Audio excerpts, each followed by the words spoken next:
Hey guys, welcome back to my channel. Today's video is going to be about my kind of life motto, life philosophy, catchphrase. I don't know what you would call it, but the kind of one phrase that I live by.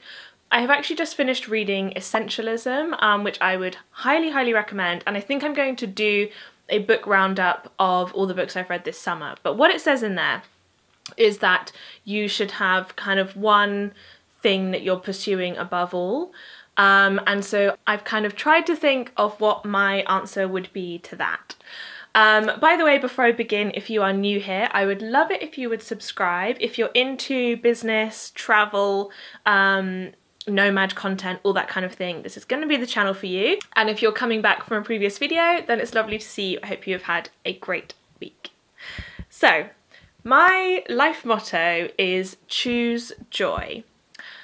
Now I know that seems really simple, but to me it has kind of three separate applications. The first one is choosing joy in like choosing the really big life decisions and choosing what will make you happy. So deciding which city you should live in or even which country, deciding what job you should have, deciding whether you should get married or have kids or really big stuff like that. Choosing the thing that in your gut you think will make you happy, not the thing that seems most sensible or will make the most money or that your parents approve of or that society approves of, or even the thing that you've been working towards for years. Sometimes when you actually get offered it, you're like, meh, I don't really want that, and I know I tried to get it for years, but now I don't really want it. So I think kind of being free of expectation and commitment and influences, just to choose the thing that you think will make you happy. So when I'm faced with a really big life decision, like should I quit my job and move to Thailand to become a nomad, I try, it's very challenging I know, but I try and let all the past and all the societal pressures just wash over me and think, I think that sounds like fun, I'm going to do that. So that is the first kind of situation where I choose joy, is in the really big things. I try and just make the decision that I think will make me most happy and that in my gut just feels like it's going to be joyful. The second time is kind of the next level down in like the medium stuff, where kind of your schedule and day-to-day and how you spend your time, and basically saying no to things so that you can say yes to other things. And that is a constant choice. So if you want to have a joyful life or be in situations which make you happy or bring you joy, then you have to be reasonably deliberate about that and spend your time on things that you enjoy. So, you know, maybe yes, you've chosen to book a flight to Thailand and that was like the big thing sorted, but just because you're in Thailand doesn't mean you're going to be having fun. Maybe you're not going out and exploring, or maybe you're not meeting people that you like, or maybe you're not doing the sport that you really enjoy or eating in the restaurants that you like or whatever. So I think on a kind of smaller, like day-to-day schedule sort of way, you should be choosing joy, and a big part of that is saying no. My dad said something to me, which I don't know if he invented it or if it's from a book, but everything that you say yes to, you're saying no to everything else in the world.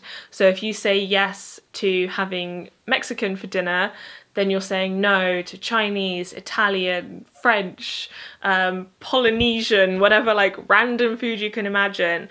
And so that doesn't mean to make you feel scared about all the things you're saying no to, but you should be aware that yes is an extremely powerful word. And so you should be careful what you say yes to, because then you can't do everything and your time is limited. So I think choosing joy in the medium things means knowing what you want and going after it, which will involve saying no a lot, but that's okay. You can say no nicely. In fact, if you'd like a video on saying no more, then let me know in the comments and that's something that I can do. Then the third and final version of it is in the tiny moments. So the really big things like big life choices, the medium things like how you spend your time, and then the tiny things of just how you spend each second and your mental state in each second.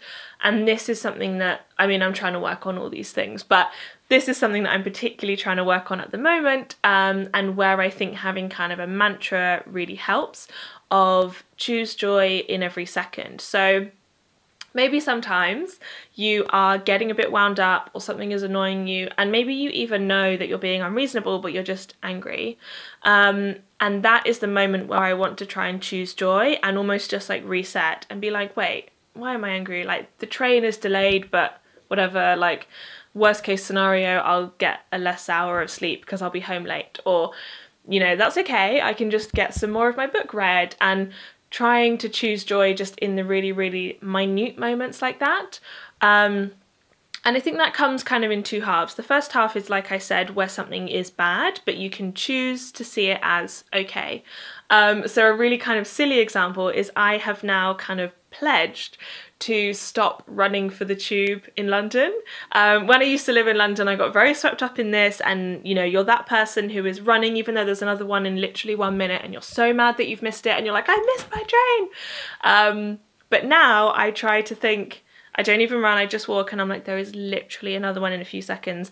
And even if you have to wait 15 minutes, like, that's okay. I can just read my book, or I can listen to a podcast, or I can people watch, or I can meditate. So there's a ton of other things that you can do. And I mean, obviously, if you have somewhere to be, you don't want to be late, but I've tried to make my diary have enough space in it that I don't have to worry too much about small things like that. Another personal one for me is people walking slowly in front of me. Like, I can't handle people walking slowly, but I'm trying really hard to think like, that's okay. I'm not in a rush. I have nowhere specifically to be at this specific time. You know, I'm self-employed. I'm trying to leave myself enough time to get places, but to be honest, now that we're traveling full time, we don't have as many places to get because I've decided to have a lot less appointments, a lot less like regular things that I go to. Instead, I'm kind of being a bit more spontaneous, and maybe we're just on our way to dinner, or I'm on my way to a yoga class, but it's much less like time rush restrictive. So I'm trying to choose joy in moments like that where I might be annoyed is the first option. But the second option is when everything is just going great, but you're not in the present. So you're not choosing joy because you're just thinking, you're like up in your head. And this is where I've actually just recently started meditating. If you guys have seen my New Year's resolutions, then you'll know I've been talking about doing this for years, but the past couple of weeks I have been meditating every day using Headspace, which is an app. And so I'm like 2 weeks in, and I'm not noticing huge life changes yet, but I know that this is what meditating is supposed to help with, so that you can be in the present moment and be happy because everything is great. So not the times when stuff is going wrong and you're trying to reset, which is also important but more challenging, but just when everything is going great but you're not really thinking about it, or you're not really enjoying it. So like, you're at your own birthday party, all your favorite people are there, but you're kind of worrying about like, oh, is everybody having a good time? Or was I thankful enough for that gift? Or I wonder what time the last train is, or I don't know what to choose on the menu. Just tiny, tiny things that are like filling up your head, and you're not just looking around and being like, oh, my favorite people are here and I'm so happy and this is great. So those are kind of my 3 areas of choosing joy that I try to do and I'm constantly working on. And I would encourage you to either join me in the choose joy mantra, or try and think of your own and work out what it is that you want from life. And the challenging part for me of choose joy is knowing what joy looks like. And like, yeah, I mean, being happy means that you're smiling, but which decision is going to bring you most happiness, and working out when you feel at your best. Is it outdoors? Is it reading? Is it running? Is it with friends or family or on your own? And just trying to work out what happiness looks like for you is something that I am currently working on.